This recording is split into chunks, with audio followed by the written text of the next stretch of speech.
Puji nama Tuhan, Shalom, selamat pagi. Shalom. Apa kabarnya? Luar biasa bukan?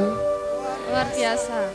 Kita percaya di tengah situasi dan kondisi yang mungkin bagi kita adalah sulit, tapi kita percaya masih ada Tuhan yang luar biasa, yang sanggup menopang setiap kita. Pada pagi hari ini kita bersama-sama berjumpa dalam suasana ibadah online. Walaupun kita berada di rumah masing-masing, tapi kita tetap percaya ada Tuhan yang ada bersama dengan kita. Sebelum kita bersama-sama datang kepada Tuhan, saya mengajak untuk Bapak Ibu Saudara sekalian, kita mau bersama-sama datang untuk berdoa. Mari kita berdoa. Bapa di surga, kami bersyukur untuk segala kemurahan-Mu atas pagi hari ini Tuhan. Bersama-sama kami berkumpul, meskipun kami berada di rumah masing-masing, tapi kami yakin dan percaya Engkau hadir bersama-sama dengan kami. Engkau ada di tengah-tengah setiap kami. Biarlah saat pagi hari ini kami boleh datang kepada Tuhan dengan segala kerinduan kami, segala ucapan syukur kami. Tolong setiap kami Tuhan pimpin ibadah pada pagi hari ini. Dari awal pertengahan hingga akhir nanti, kami mau serahkan ke dalam kuasa tangan Tuhan. Hanya di dalam nama Tuhan Yesus Selamat kami. Haleluya. Amin. Mari Bapak Ibu Saudara yang dikasih Tuhan, kita bersama-sama datang kepada Tuhan. Dan kita mau katakan bersama-sama satu pujian yang berkata, Yesusku penyelamatku, tiada yang seperti Engkau. Haleluya.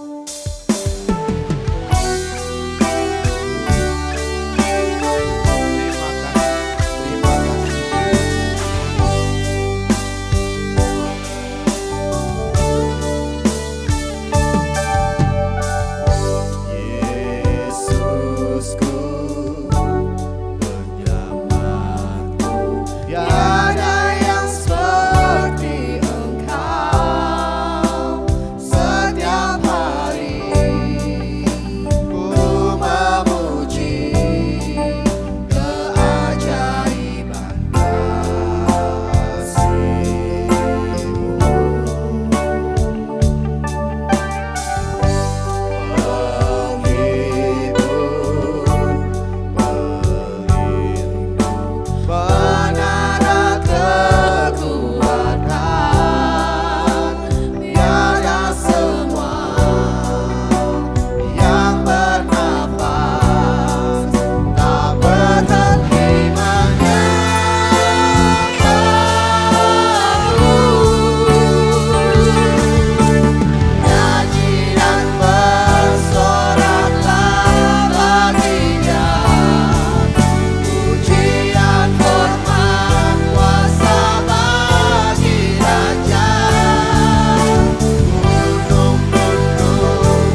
sembah tinggikan nama Tuhan. Haleluya.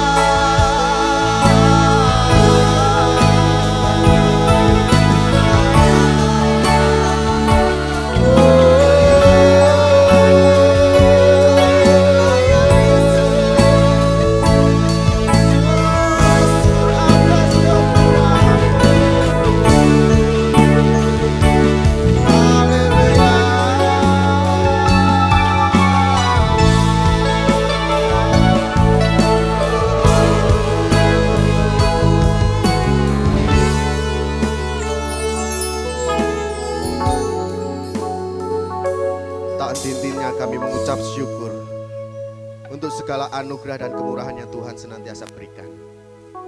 Dan biarlah saat pagi hari ini kami boleh meninggikan nama Tuhan lewat setiap pujian kami.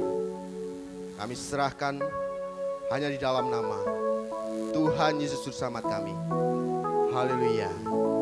Amin. Puji nama Tuhan, sekali lagi shalom. Shalom. Masih ada sukacita, amin. Amin. Kita percaya kita punya Tuhan yang besar.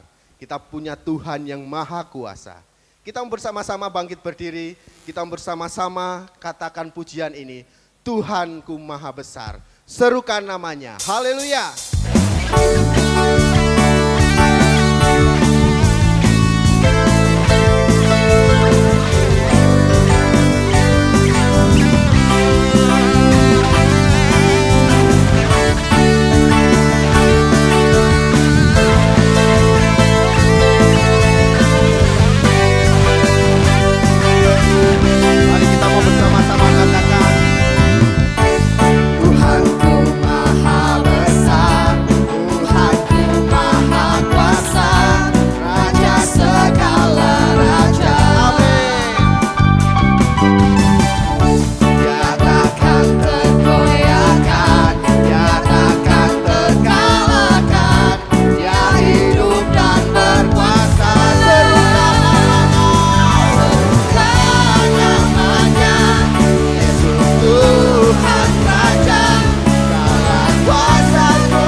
Memulihkan siap hidup kita. Haleluya. Tuhanku maha besar, Tuhanku maha kuasa, Raja segala raja.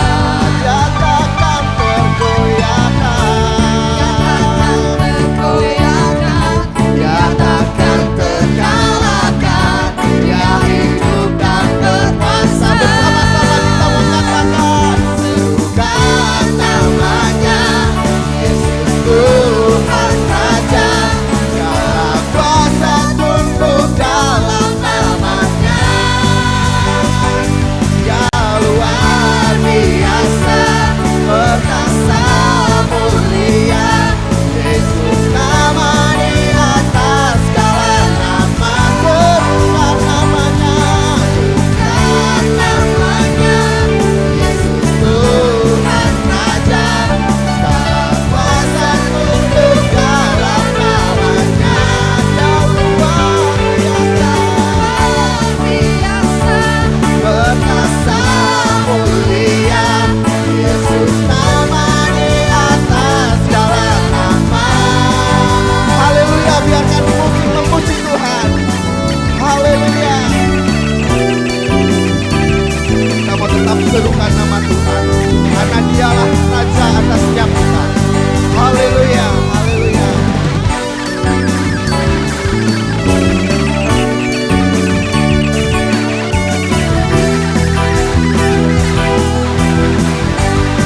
Bersama-sama kita kembali katakan hanya Yesus Tuhan Raja, segala kuasa tunduk dalam namanya. Haleluya. Perkasa mulia, Yesus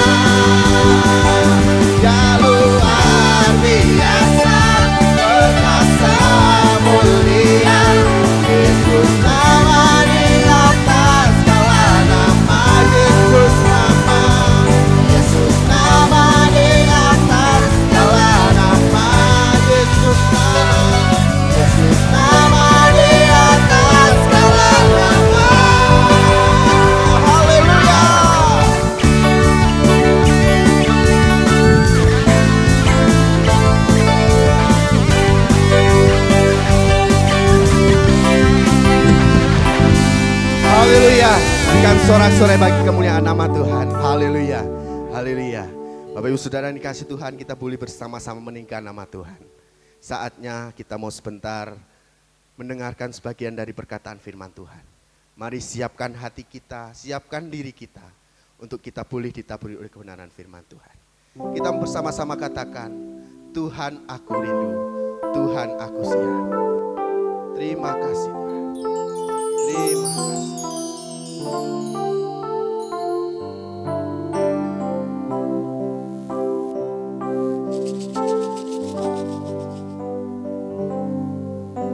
Tuhan aku rindu, Tuhan aku siap. Penuhi aku dengan Roh-Mu, ku rindu lawatan-Mu. Tuhan aku rindu. Biarlah ini menjadi kerinduan setiap kami Tuhan. Tuhan Saat pagi hari ini puaskan setiap kami. siap. Hari ini dipenuhi dengan kuasa Roh Kudus. Penuhi aku dengan Roh-Mu, ku rindu lawatan-Mu. Sama-sama kita katakan, ku rindukan Kau hadir di sini saat ini, Yesus. Ku rindukan Roh-Mu mengurapi saat ini, Tuhan. Mari dengan kesungguhan hati kita kembali mau katakan, Tuhan aku rindu, Tuhan aku siap. Penuhi aku dengan Roh-Mu, ku rindu lawatan-Mu, ku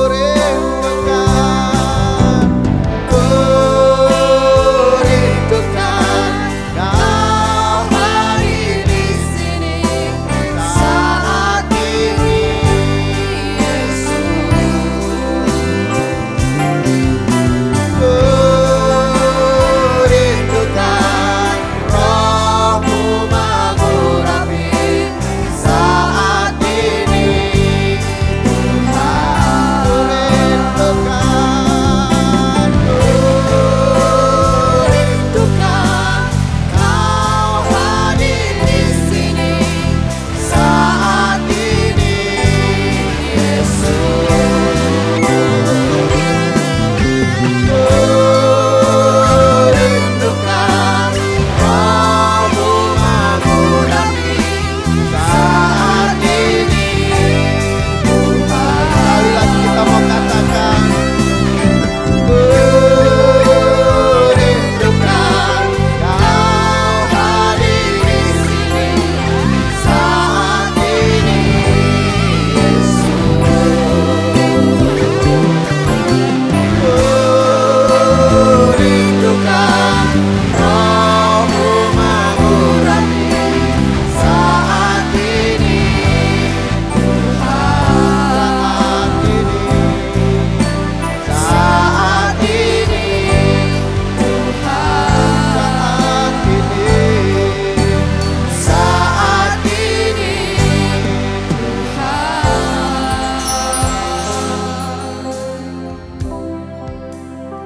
bersyukur untuk segala kemurahan Tuhan.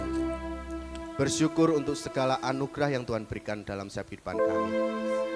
Saat pagi hari ini kami boleh memuji mempermuliakan nama Tuhan. Sebentar kami mau bersama-sama hendak duduk diam, mendengar akan sabda perkataan firman. Tuhan tolong setiap kami, untuk kami mengerti akan setiap rahasia kebenaran firman. urapi hamba-Mu yang sebentar akan menyampaikan akan siap perkataan firman-Mu. Tuhan pakai menjadi saluran berkat-Mu ya Bapa. Terima kasih, kami siap mendengarkan firman-Mu. Tuhan siapkan hati kami. Terpujilah nama-Mu Tuhan. Kami serahkan semua dalam nama Tuhan Yesus Juru Selamat kami. Haleluya. Amin. Sebentar kita akan bersama-sama mendengarkan perkataan firman Tuhan yang akan disampaikan oleh hambanya Bapak Pendeta Paulus Arifudiono. Selamat beribadah. Shalom. Apa kabarnya? Haleluya. Pagi hari ini kita kembali bersama-sama berjumpa dalam ibadah online di minggu kedua bulan Juli, tepatnya tanggal 12 Juli 2020. Nah, minggu yang lalu saya sudah menyampaikan kebenaran firman Tuhan berkaitan dengan mengapa imanmu goyah. Belajar dari pengalaman Rasul Petrus, di mana saat itu Petrus sebagai seorang yang mengikut Tuhan, dia pada akhirnya gagal dalam perjalanan imannya karena Petrus sebagai orang Kristen seperti yang dikatakan oleh firman Tuhan, hidupnya adalah Kristen yang cuma sebagai pemerhati. Petrus tidak melakukan apa-apa ketika Tuhan di dalam pergumulan, dalam tekanan, tetapi firman Tuhan mencatat Petrus hanya melihat Tuhan dari jauh. Kemudian hal yang kedua, Petrus adalah tipe orang yang cari enaknya sendiri. Kenapa demikian? Karena pada waktu Tuhan sedang mengalami tekanan, mengalami pergumulan, justru saat itulah Petrus malah justru berkumpul dengan pengawal-pengawal yang menangkap Yesus dan dia berdiam diri. Nah, berdiam diri artinya di sini adalah menghangatkan badannya. Jadi Petrus di sini mencoba mencari kesenangan secara pribadi. Dan hal yang ketiga, Petrus ini adalah cari aman dan juga tidak peduli dengan apa yang sedang terjadi. Nah, dari peristiwa Petrus kita tahu bahwa tentunya Petrus pada akhirnya saat di mana dia menyangkal iman daripada Yesus Kristus, dia tidak mendapatkan sesuatu apapun. Nah, tetapi pagi hari ini saya akan mengajak Bapak Ibu Saudara untuk menghasilkan sesuatu yang baik, yaitu hal apa yang Tuhan janjikan berbicara tentang kemuliaan serta surga. Untuk itu hari ini saya menyampaikan kebenaran firman Tuhan dengan tema jerih payahmu dalam Tuhan tidak sia-sia. Nah, saya mengajak Bapak Ibu untuk membuka Alkitab kita masing-masing. Ya, Bapak Ibu yang di rumah bisa membuka Alkitab maupun membuka HP yang ada aplikasi Alkitabnya. Di situ saya mengajak Bapak Ibu untuk membuka dalam surat 1 Korintus pasal 15 ayatnya yang ke-58. Surat Rasul Paulus kepada sidang jemaat di Korintus pasalnya yang ke-15 ayat yang ke-58. Saya akan bacakan buat Bapak Ibu. Firman Tuhan berkata, "Karena itu saudara-saudaraku yang kekasih, berdirilah teguh, jangan goyah, dan giatlah selalu dalam pekerjaan Tuhan. Sebab kamu tahu bahwa dalam persekutuan dengan Tuhan, jerih payahmu tidak sia-sia." Nah, Rasul Paulus mengatakan kepada sidang jemaat di Korintus, supaya setiap orang percaya hidupnya itu jangan sampai imannya itu goyah. Paulus ingin supaya berdirilah tetap teguh meskipun engkau mempunyai pergumulan dan juga persoalan. Nah, secara khusus orang akan mendapatkan satu upah, satu reward yang datang daripada Tuhan ketika orang itu mau melakukan seperti apa yang dikatakan oleh Rasul Paulus. Di sini dikatakan giatlah selalu dalam pekerjaan Tuhan. Nah, seorang yang giat dalam pekerjaan Tuhan, firman Tuhan berkata bahwa dalam persekutuan dengan Tuhan, jerih payahmu tidak sia-sia. Nah, jerih payah apa yang tidak sia-sia? Yaitu saat kita masing-masing mau melayani pekerjaan Tuhan, kita mau bersekutu dengan Tuhan, maka Tuhan akan memberikan upah.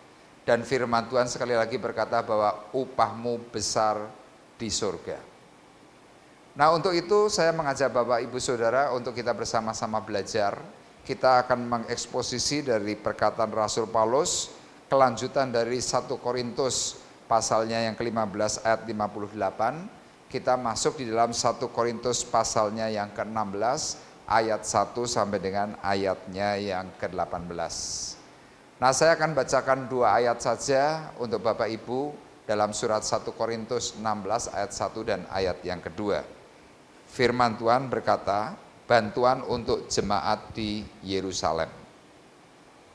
Ayat ini berkata tentang pengumpulan uang bagi orang-orang kudus, hendaklah kamu berbuat sesuai dengan petunjuk-petunjuk yang kuberikan kepada jemaat-jemaat di Galatia. Pada hari pertama dari tiap-tiap minggu, hendaklah kamu masing-masing sesuai dengan apa yang kamu peroleh, menyisihkan sesuatu dan menyimpannya di rumah, supaya jangan pengumpulan itu baru diadakan kalau aku datang. Nah, saudara perhatikan bahwa Rasul Paulus mencoba memberikan satu pengertian kepada kita semuanya, secara khusus di hari ini. Bagaimana supaya kita sebagai umat Tuhan tidak mengalami kegoncangan iman? Bagaimana caranya supaya kita bisa memperoleh hal yang disebut upah yang daripada Tuhan? Seperti tadi dikatakan dalam ayat 58 bagian B. Persekutuan dengan Tuhan, jerih payahmu tidak sia-sia. Jadi artinya Paulus ingin sekali bahwa kita masing-masing yang sudah hidup di dalam Tuhan, biarlah kita semua mendapatkan sesuatu yang baik, mendapatkan upah besar di dalam kerajaan surga. Nah, sekarang yang bisa menjadi pertanyaan buat kita semuanya, bagaimana cara melakukannya? Nah, seperti tadi saya bacakan dalam hal yang pertama dalam pasal yang ke-16, cara pertama supaya kita bisa memperoleh hal upah besar di surga, supaya persekutuan kita dengan Tuhan tidak sia-sia. Yang pertama dalam ayat 1 dan ayat 2. Tuhan mengajarkan supaya kita mempunyai inisiatif untuk membantu orang lain. Jadi sekali lagi hal yang pertama untuk kita memperoleh upah, kita harus mau berinisiatif membantu orang lain. Sekali lagi saya akan bacakan buat Bapak Ibu ayat 1 dan ayat yang kedua. Firman Tuhan berkata tentang pengumpulan uang bagi orang-orang kudus. Hendaklah kamu berbuat sesuai dengan petunjuk-petunjuk yang kuberikan kepada jemaat-jemaat di Galatia.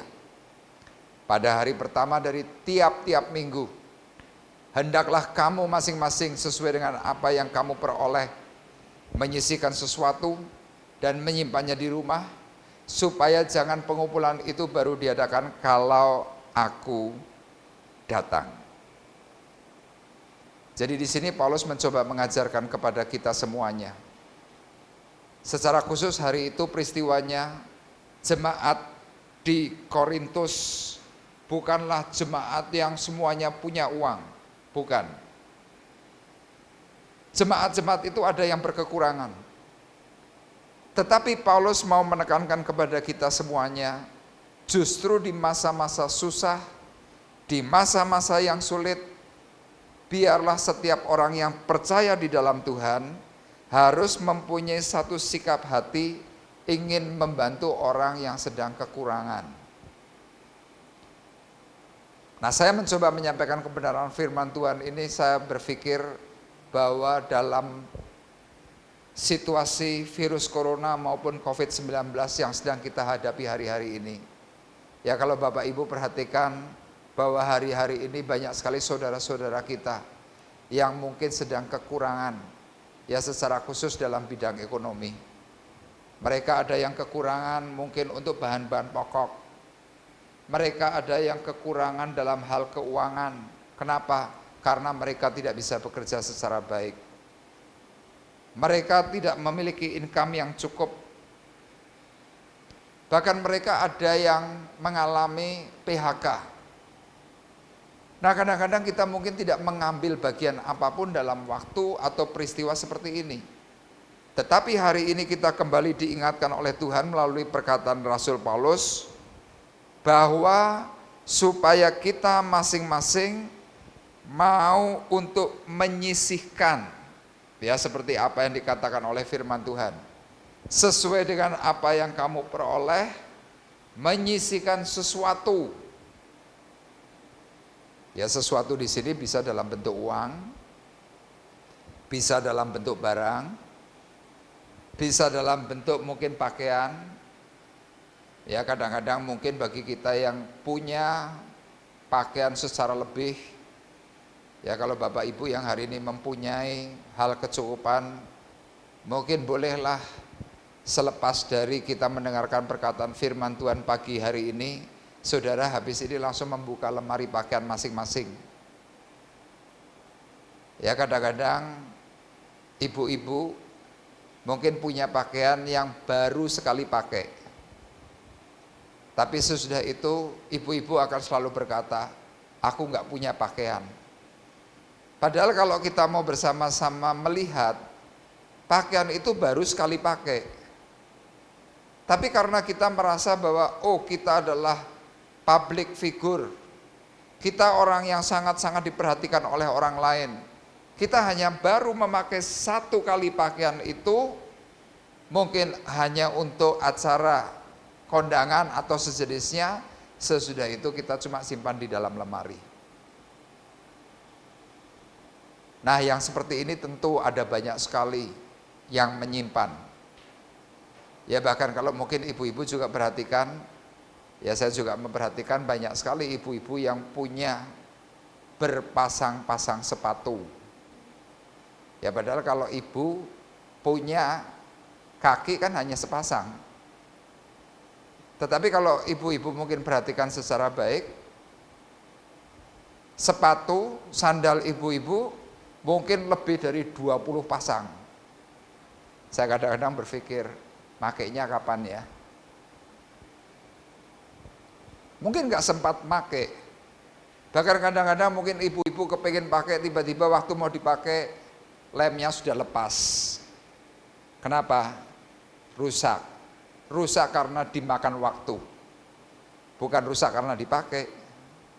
Tetapi firman Tuhan pagi hari ini berkata, hendaklah kamu masing-masing sesuai dengan apa yang kamu peroleh, menyisihkan sesuatu.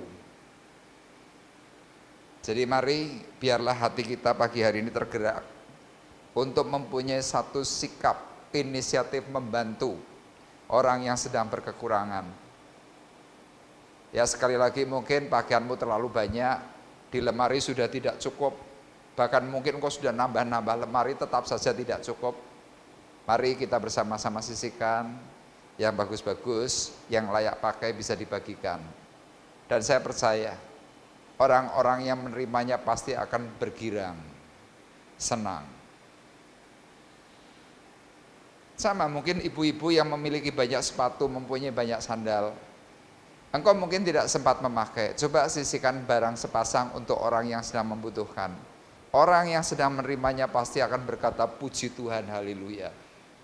Dan ibu-ibu bisa membuat bahagia orang lain dengan sepatumu yang sudah lama sekali tidak dipakai. Amin. Nah, ini yang dikatakan oleh Rasul Paulus. Bahkan mungkin yang hari ini engkau mempunyai keuangan yang cukup, saya mau berkata tidak ada ruginya kalau seandainya kita mungkin menyisihkan beras. Ya, tidak usah terlalu banyak-banyak lah. 5 kilo beras, misalkan untuk 10 atau 20 keluarga, itu akan membuat mereka juga berbahagia. Nah, Paulus mengajarkan kepada sidang jemaat di Korintus untuk apa? Menyisihkan sesuatu dan dikumpulkan. Nah, kenapa saya mengatakan bahwa supaya kita masing-masing berinisiatif membantu? Ya, karena sesuai dengan perkataan firman Tuhan, ada orang-orang yang ingin membantu, tetapi selalu menunggu orang lain. Jadi kalau orang lain tidak bergerak, dirinya juga tidak bergerak. Orang lain tidak jalan, dirinya juga tidak jalan. Paulus mencoba mengingatkan kepada kita semuanya, tidak perlu menunggu orang lain, tetapi mulai bergerak dari apa yang bisa kita kerjakan secara khusus di masa sulit seperti ini. Dan saya yakin percaya seperti berkat perkataan firman Tuhan, bahwa persekutuanmu dengan Tuhan, jerih payahmu tidak akan sia-sia. Itu yang pertama. Kemudian hal yang kedua, supaya persekutuan kita dengan Tuhan tidak menghasilkan kesia-siaan. Kita perhatikan dalam ayatnya yang ke-9, di sini hal yang kedua yang Paulus ajarkan, supaya kita masing-masing harus setia berkorban dan setia melayani. Sekali lagi hal yang kedua, setia berkorban dan setia melayani. Firman Tuhan dalam ayat 9 berkata, sebab di sini banyak kesempatan bagiku untuk mengerjakan pekerjaan yang besar dan penting, sekalipun ada banyak penentang. Jadi Paulus ketika sedang terjun di dalam pelayanan, dia melihat bahwa jiwa-jiwa di mana Paulus sedang melintas di banyak kota, di situ Paulus tahu bahwa ada banyak jiwa-jiwa yang belum mengenal kebenaran Allah. Banyak jiwa-jiwa belum mengenal akan kasih Bapa. Makanya Paulus ketika sedang memberikan suratnya kepada sidang jemaat di Korintus, dia berkata, sebab di sini banyak kesempatan bagiku untuk mengerjakan pekerjaan yang besar. Pekerjaan besar dan penting. Apa itu? Pemberitaan Injil. Jadi buat Paulus, hal tentang menyelamatkan jiwa itu adalah pekerjaan besar. Hal tentang menyelamatkan jiwa itu adalah bagian yang penting. Kalau saudara belajar kehidupan Paulus, Paulus dahulu adalah seorang pembuat kemah. Ya, kalau pembuat kemah zaman hari ini, Paulus ini adalah seorang yang mempunyai pekerjaan membangun real estate, kira-kira seperti itu. Tetapi ketika ada satu panggilan Tuhan dalam hidup Paulus, Paulus berani meninggalkan itu semuanya. Paulus bekerja hanya untuk menopang pelayanan bagi Tuhan. Jadi usaha pekerjaan Paulus yang bersifat sekuler, Paulus tinggalkan. Dia melakukan pekerjaan yang besar dan penting, yaitu pemberitaan firman. Dan Paulus di sini menjelaskan, sekalipun ada banyak penentang. Sama hari ini kita mungkin yang sedang bermalas-malas, tidak pernah kita bergerak untuk memberitakan Injil, kita tidak pernah bergerak untuk memberitakan kasih Yesus. Melalui hal yang pertama tadi, ketika kita mau bagikan sesuatu apa yang hari ini kita miliki, percayalah, nama Tuhan nanti akan dipuji, dipermuliakan. Saya akan berbagi satu cerita. Suatu hari saya bertanya kepada seorang teman yang hari ini sudah menjadi seorang hamba Tuhan. Teman saya ini adalah seorang yang sederhana, berasal dari sebuah desa di kota di Jawa Tengah. Dan dia hari itu mengambil satu sekolah, yaitu sekolah Alkitab, teologi. Nah, saya sangat tertarik dengan kehidupan teman saya ini. Saya bertanya, Mas, boleh saya tanya, kok tiba-tiba jenengan bisa ambil sekolah teologi di sini, kenapa? Orang ini dengan kerendahan hati dia bercerita, Pak Arif, kalau saya ceritakan ceritanya panjang. Tetapi hari itu Saya mendapatkan sesuatu yang sangat berharga dari orang yang menjadikan saya hari ini bisa sekolah di sekolah Alkitab. Saya tanya lagi, Mas, ceritanya nggak usah terlalu panjang-panjang. Ringkasnya saja seperti apa? Singkatnya seperti apa? Saya berkata seperti itu. Dan akhirnya teman saya ini bercerita, saya dahulu punya seorang teman baik sejak dari SMP, kemudian SMA, dan teman saya ini adalah teman yang buat saya adalah teman yang sangat ramah. Nah, saya dahulu adalah keluarga biasa, tidak mempunyai kemampuan apapun untuk bayar sekolah pun seringkali saya terlambat. Tetapi gara-gara teman saya ini, saya bisa bersekolah dan akhirnya saya bisa kuliah. Saya tanya, loh kok bisa begitu, kenapa Mas? Iya, karena teman saya yang sederhana dan baik hati ini selalu memberikan bantuan melalui pembayaran uang sekolah yang hari itu buat kami adalah bayaran yang cukup berat. Dari SMP, kelas 1, kelas 2, kelas 3, akhirnya saya bisa lulus karena bantuan teman saya. Ketika di SMA pun sama, kami sama-sama masuk sekolah yang sama, kami pun ditunjang, saya pun ditunjang untuk pembayaran uang sekolah ini. Nah, saya berteman dia cukup lama, tetapi saya tidak pernah bertanya orang ini agamanya apa.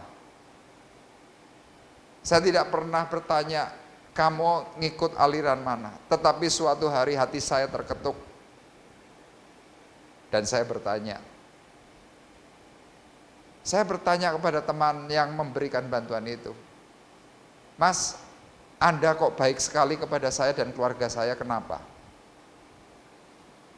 Dan teman yang membantu pembayaran uang sekolah ini hanya bercerita, hanya berkata satu hal.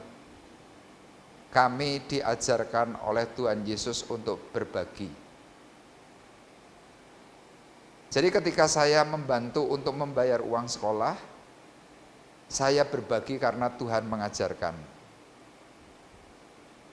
Jadi Rasul Paulus sendiri pun ketika sedang membagikan apa yang diterimanya untuk sidang jemaat di Korintus, karena Rasul Paulus sendiri memiliki satu pengajaran yang sama, yaitu apa? Kasih yang daripada Tuhan.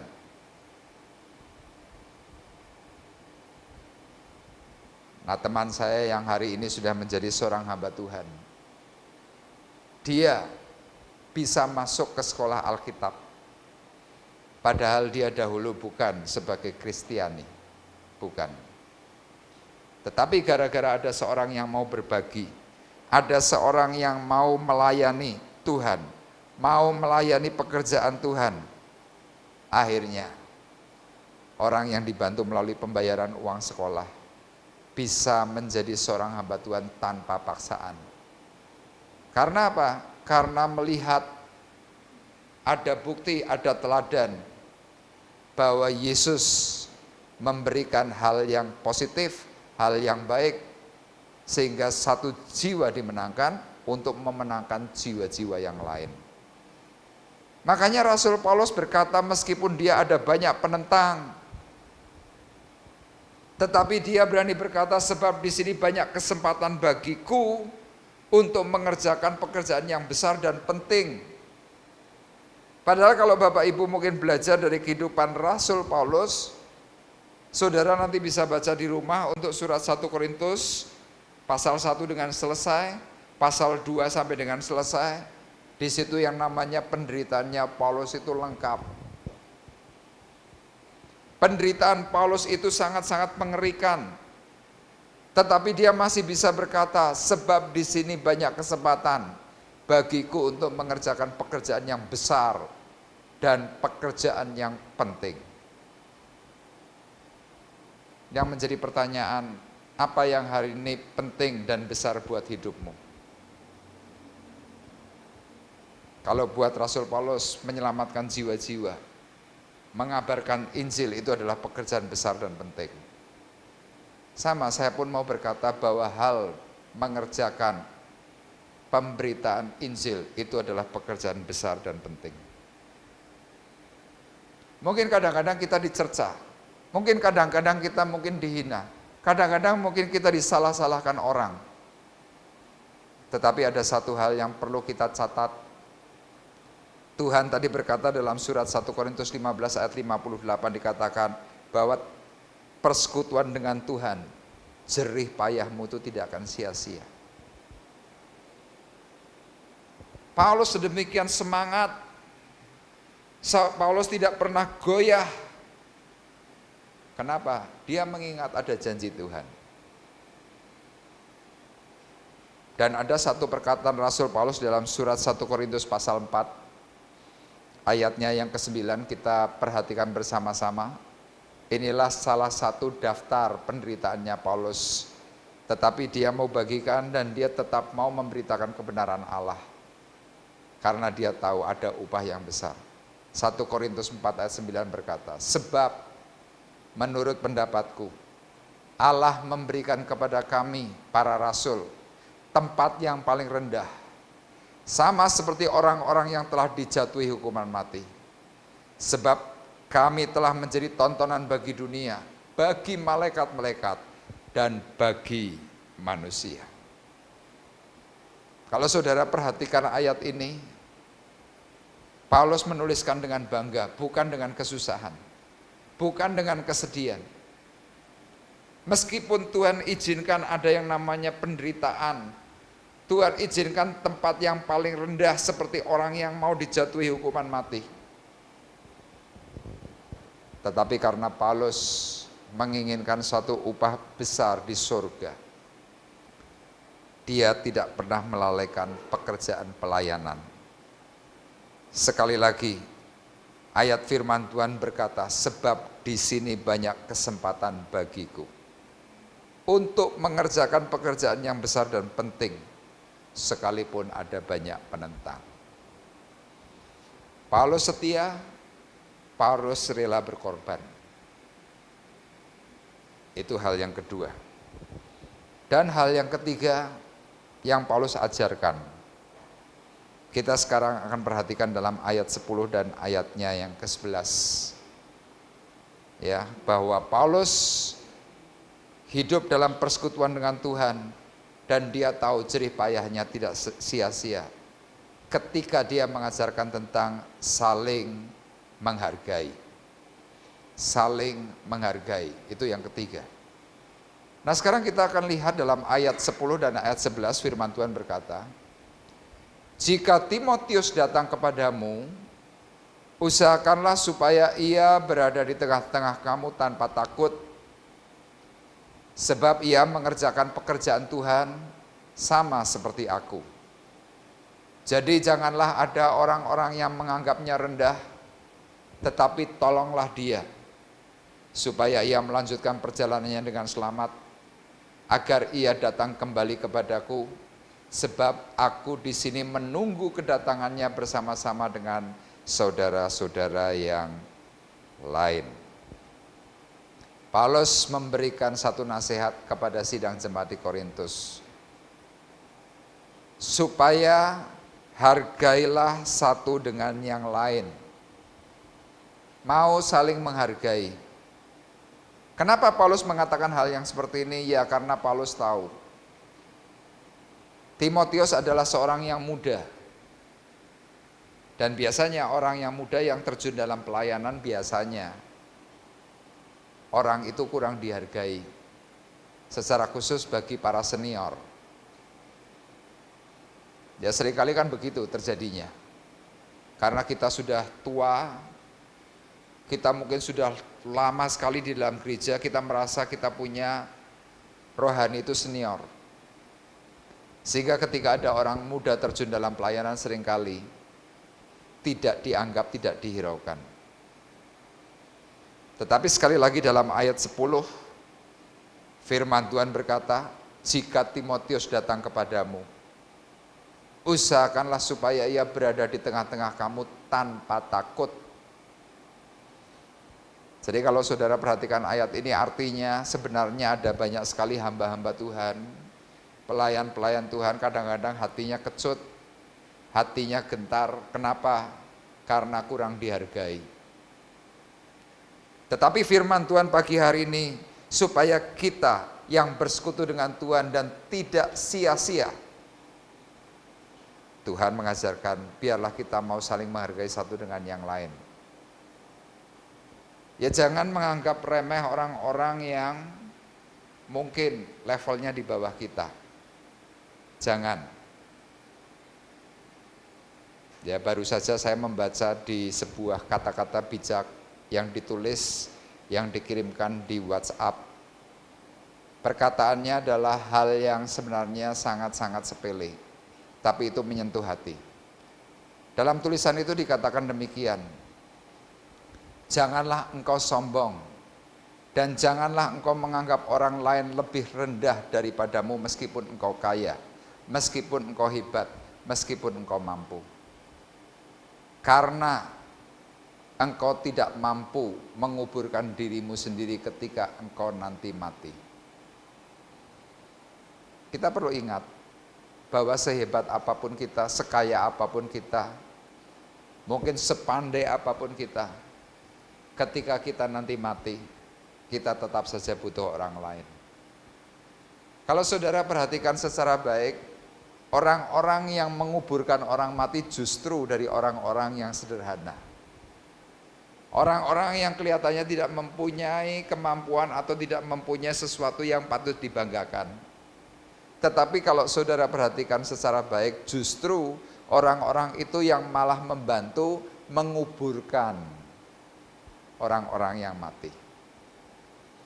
Tetapi lihat, kita seringkali tidak memandang orang itu. Kita seringkali menganggap mereka rendah. Tetapi firman Tuhan pagi hari ini mengingatkan kepada kita semuanya. Dalam ayatnya yang ke-10 tadi. Jika Timotius datang kepadamu, usahakanlah supaya ia berada di tengah-tengah kamu tanpa takut. Sebab ia mengerjakan pekerjaan Tuhan sama seperti aku. Ayat 11 berkata, jadi janganlah ada orang yang menganggapnya rendah, tetapi tolonglah dia, supaya ia melanjutkan perjalanannya itu dengan selamat. Saya yakin kalau kita masing-masing mau saling menghargai satu dengan yang lain, tidak merasa lebih hebat, tidak merasa lebih pandai, tetapi orang-orang di sekitar kita adalah orang-orang yang mampu memperlengkapi kita semuanya. Ya, saya pernah mendapatkan satu kata-kata yang bijak dari pendeta senior saya.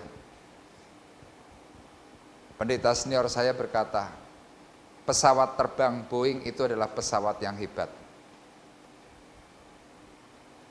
Boeing ini bisa terbang karena punya turbin untuk menggerakkan seluruh mesin yang mampu menerbangkan akan bodi pesawat yang besar. Nah, beliau pernah membaca turbin yang hebat tanpa sekrup yang kecil, turbin itu akan rontok. Jadi artinya turbin yang hebat, yang mampu menerbangkan pesawat, kalau seandainya turbin itu kehilangan satu sekrup yang kecil, maka pesawat hebat, turbin yang hebat tidak akan mampu terbang. Demikian juga kita. Kita tanpa orang lain, kita tanpa orang-orang yang mungkin kelihatannya sederhana, tanpa mereka kita pun tidak bisa mampu melakukan apa-apa. Dan sekali lagi biarlah melalui perkataan firman Tuhan pagi hari ini kita kembali diingatkan bahwa persekutuan dengan Tuhan, jerih payahmu tidak akan sia-sia. Kapan?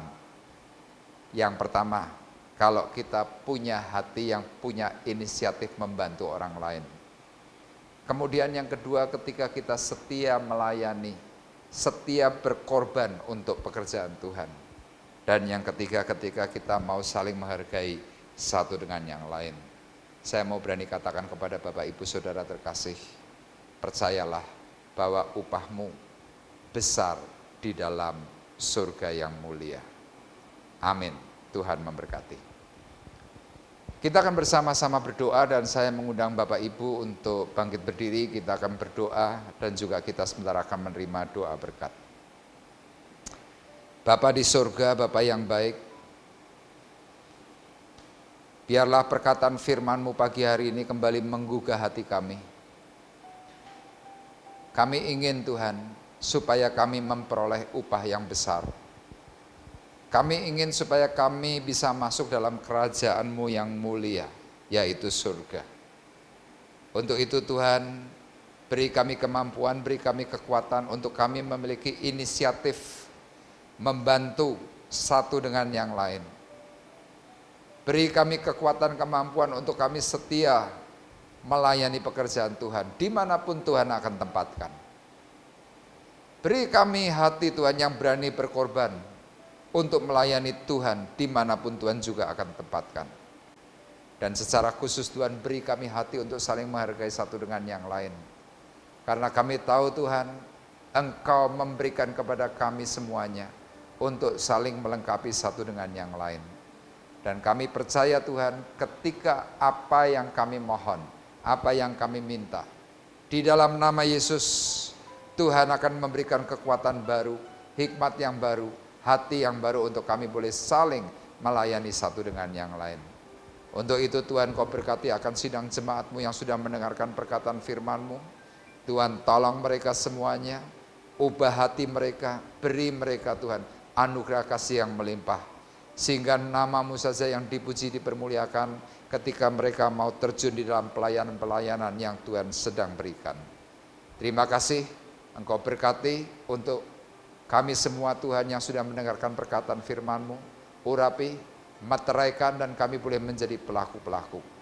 Terima kasih Bapa di surga, kalau sebentar kami berpisah kami juga tidak lupa Tuhan berdoa untuk para tim medis, untuk rumah sakit, untuk para perawat yang terus bekerja keras dalam penanganan COVID.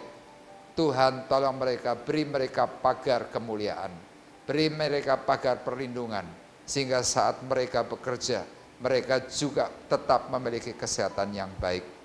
Dan kami mohon Tuhan, supaya Engkau segera melalukan akan virus corona COVID-19 ini. Karena kami tahu Tuhan, Engkau adalah Allah kami yang berkuasa. Terima kasih Bapa di surga, dan tiba saatnya sekarang kami hendak berpisah satu dengan yang lain. Sekarang kami mohon berkat, serta penyertaan yang daripada Tuhan. Sidang jemaat Tuhan terkasih, marilah kita bersama-sama mengangkat hati, mengangkat tangan kita di hadapan Tuhan.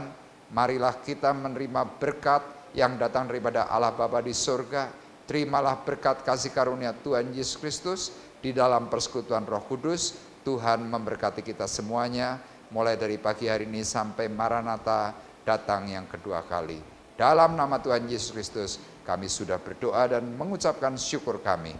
Dan kita semua yang diberkati oleh Tuhan bersama-sama berkata, amin. Tuhan memberkati. Ibadah online pagi hari ini sudah selesai. Kita akan berjumpa dalam minggu-minggu yang mendatang. Kiranya berkat kasih karunia Tuhan melanda kita semuanya. Shalom dalam nama Yesus. Amin. Tuhan hasrat hatiku, ku rindu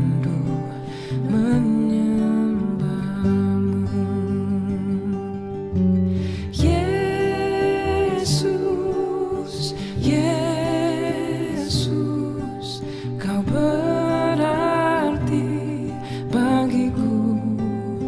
Oh Yesus, Yesus, Kau segalanya bagiku. Yesus, Yesus, Kau berarti bagiku. Oh Yesus, Yesus, Kau segalanya bagiku.